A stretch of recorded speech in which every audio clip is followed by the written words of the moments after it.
Well, the Fred factor is the ability to continually create new value for the people you live and work with through passion, creativity, and commitment. If it were a leader, I would simply say that if you want to have more Freds in your organization and life, two things. Number one, thank the ones you've already got. First and foremost, to be a Fred yourself.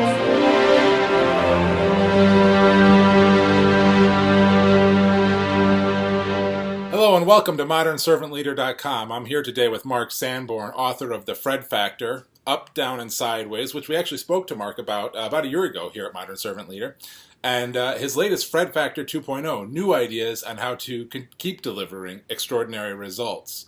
I'm excited to have Mark back today to talk about that new book and also about really his work in general. I love the tagline that he uses, developing leaders in business and in life. So welcome back, Mark. Thank you for joining us here. Thanks, Ben. Great to be back. So, Mark, for a lot of our readers and subscribers here at Modern Servant Leader, if they haven't read Fred Factor, the original book, or Fred Factor 2.0, just briefly, what does it mean to be a Fred? Can you give us sort of a high-level overview? Well, the Fred factor is the ability to continually create new value for the people you live and work with through passion, creativity, and commitment. And a Fred really is anybody that takes the ordinary job they have, because we all have ordinary jobs, and we have a choice to make them extraordinary. And that's what Freds choose to do. And it's, of course, based on the real-life example of Fred Shea, who is a postal carrier here in Denver, Colorado, that I met back in 1988, and who's still delivering mail today. Wow, that's fantastic. And that's what I love about it. I mean, I love the fact that the story is about sort of a common, if you will, mail carrier who made such a remarkable impact that you turned it into a book and really a sequel or a follow-up book as well that have really impacted. I mean, these are big books. These are big hits. There's a lot of people who are really, I love the fact that it's caught on to the term of just becoming a Fred. You know, they are a Fred. So really great stuff. Now, how does someone who, wants to take that sort of ordinary position or feeling like they're in a typical job and make that extraordinary, how do they become a Fred? What do you say to somebody to take it to that next level to become a Fred? Well, I've noticed there are kind of three categories of people when it comes to what I call the Fred factor. And of course, the name of the book is catchy, but it's the spirit that I hope people capture, whether they call themselves a Fred or just a committed person or a servant leader or whatever it is. But what I have noticed is that first there are people who kind of naturally are predisposed to do that kind of thing. That's just either the way they were brought up, or it's a genetic predisposition, a combination of nurture and nature. But these are people who, when they read the book, they go, yeah, that's me. That's kind of what I do. I hadn't thought about it that way, but they're already a Fred. Then you've got the second kind of person that is not aware that they can choose to be extraordinary. Maybe they didn't have a role model, or maybe they didn't have an example or the kind of encouragement when they were younger to live and work that way. And once they have the awareness, they think it's a better way to live, and they choose to be a Fred. Then there's a third type of person who, for whatever reason, is content to just kind of get by. I had a person write to me and basically say, I choose not to be a Fred, and nobody can make you be extraordinary. It's a choice, and of course, I think that they're leaving a lot on the table, and life would be far more interesting. But that's their choice, and I get that. So, if somebody wants to be a Fred, it begins with awareness, but then it goes to asking a simple question, and that is, how can I be of greater and better service without necessarily expecting to be rewarded? I think that's where people get hung up. Is this isn't just a career strategy. I mean, I think in most enlightened organizations, if you do a good job, they'll notice and it will bode well for you. But if you only do a good job for that ulterior motive and then you don't get noticed, then you're disappointed, maybe become cynical. To me, the reward is in the doing. So if someone chooses to do the right thing for the right reasons, it's great when there's some kind of tangible recognition or reward, but it's still great even if there isn't. Nice. Yeah, and I couldn't agree more. It seems like if somebody doesn't enjoy being extraordinary or going above and beyond for others, that it's just not gonna be a success for them, right? I mean, because you're gonna burn out if you're not enjoying it, I would think. Right? Well, it becomes more a gimmick or a tactic than a philosophy. Yeah. Well said. Now, for leaders in particular, so if somebody's, we're famous on the elevator pitches in corporate America, right?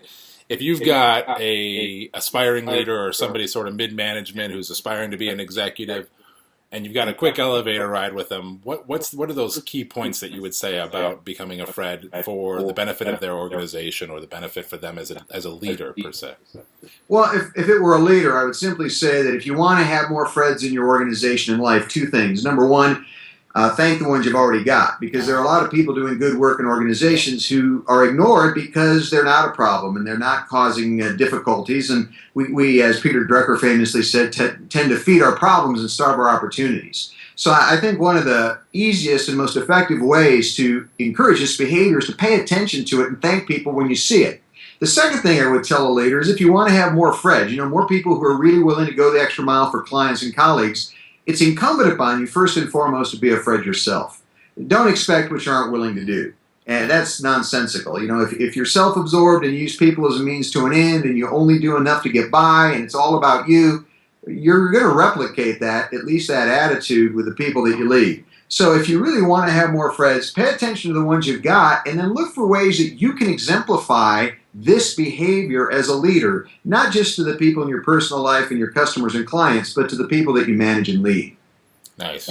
Yeah. And I like the fact you start off with thanking those you've already got, because today, in corporate America especially, right, we're all too focused on ourselves and the vision. We don't think about the people and what they're doing. So thank you for that. I think that was a great point. Well, and the other problem is that if you're a manager with a very wide span of control, there are a lot of people on your team. And one of the things that I think a good manager does is they not only pay attention directly but vicariously. And if they get a note or an email or a card from a customer or a colleague, they make sure they do whatever they can to acknowledge that person, maybe by forwarding it on with another note attached. Hey, great job, I appreciate it. But, I've always believed little things make a big difference, and I think this is a perfect example of that. Yeah, absolutely. And I can't remember. It may have been in your book. I know I've read and heard of other people doing this, and I picked up on it somewhere along the lines.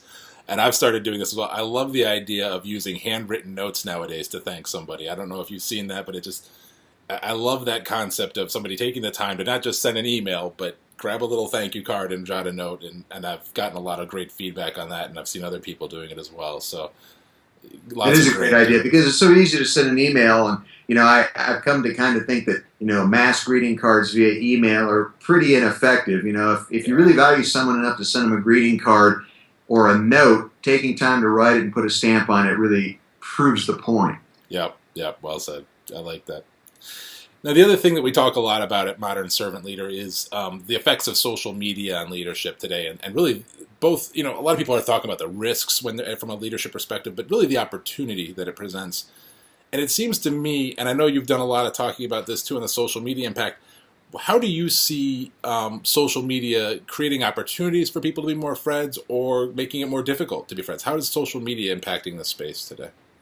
Well, I think we've already touched on the downside, which is that it's sometimes too easy and comes across as superficial. Yeah. But I think the upside is that there is still a way you can use social media to pay attention to and stay in touch with more people. Facebook birthdays, to me, are a great way to remind me of the people I have who are friends whose birthdays historically I've missed because I'm not good at birthdays. I remember my wife's and my kids, and beyond that, if it isn't written down, I don't remember it. So I like the fact that every day, if you check to see who's got a birthday on Facebook, it brings that person to mind. Sometimes it reminds you not just to wish them a happy birthday, which is a nice gesture, and of course everybody wishes them a happy birthday on that day, but it reminds you of that person who you may have fallen out of touch with, and you can go another step and reach out to that person, pick up the phone or send an email or make an inquiry. I think that it's also very easy to acknowledge people. If it's a big accomplishment, I think the handwritten note is obviously a better way to do it. But if it's just something you saw, a blog post, or you saw something online, I think that's the perfect kind of medium to use, email, to acknowledge that person. Hey, saw you recently online. Keep up the good work. Nice. Yeah, I like that. And I think what you touched on with the Facebook, to me, that's the great example, right? It's helping us. I like to say social media has finally made technology personal again, because what it does is it does enable us to be more personal with people that we normally may not have even spoken to again. Really for years and years. So, but you're right. There's also that risk of using it the wrong way or just using it for mass messaging. So, yeah. Yeah, well, I mean, technology is neutral. It's neither good nor bad. It's neither positive or negative. It's just basically how we use it, and I think that the people who are really creative, they don't have to be technologically astute, but they just need to use some common sense about how to best use media to build relationships rather than just create interactions. Nice. Yeah, no, well said. Well, I think that's just about the end of our time. I do want to make sure, Mark, for people who want to follow up with you, maybe look at your books, whether it's Fred Factor or Up, Down, or Sideways, or you don't need a title to be a leader, which is another great book. How do they reach out to you? What's the best way for them to find you and your resources? The easiest way to find all things related to my work is marksanborn.com, MarkSanborn.com. It's got a link to all of our resources, a lot of free resources. There's a page that has about 4 archived webinars and a dozen articles and special reports. And so I hope people do check it out. And it'll also, on that page, direct you to my Facebook and Twitter feeds as well as my blog. Great stuff. And I've been there and seen the free stuff. Mark does offer a lot of great freebies out there. So if you like what you heard here today, definitely check it out. Well, thank you again, Mark, for your time. I really appreciate it. And thanks for being such a great example of servant leadership and Fred Factor and sharing all you know with our audience today. I Well, my pleasure. Thank you, Ben. Take care.